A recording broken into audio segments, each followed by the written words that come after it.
দেখ পুলু, কে? একটি ছেলে, হ্যাঁ, একটি ছেলে, আচ্ছা, গ্রামের ছেলে, বেশ। দরিদ্র, কিন্তু সেন্সিটিভ। বাপ পুরুষ, মারা গেল। আচ্ছা, ছেলেটি শহরে, সে পুরুতগিরি করবে না, পড়বে, অ্যাম্বিশাস, হুম, পড়বে। হুম, শিক্ষার ভেতর দিয়ে, স্ট্রাগলের ভেতর দিয়ে আমরা দেখতে পাচ্ছি তার কুসংস্কার, গোঁড়ামি সমস্ত কেটে যাচ্ছে। বুদ্ধি দিয়ে ছাড়া সে কোনো কিছু মানতে চাইছে না, কিন্তু তার কল্পনা শক্তি আছে, তার অনুভূতি আছে। ছোটখাটো জিনিস তাকে মুভ করছে, তাকে আনন্দ দিচ্ছে।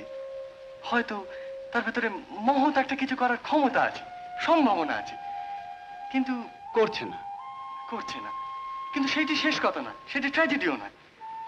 সে মহৎ কিছু করছে না, তার দারিদ্র্য যাচ্ছে না, তার অভাব মিটছে না, কিন্তু তা সত্ত্বেও সে জীবন বিমুখ হচ্ছে না, সে পালাচ্ছে না, এসকেপ করছে না, সে বাঁচতে চাইছে। সে বলছে বাঁচার মধ্যে সার্থকতা, তার মধ্যে আনন্দ। He wants to live. হুম, মানে এটা উপন্যাস কোথায়? এ তো আত্মজীবনী।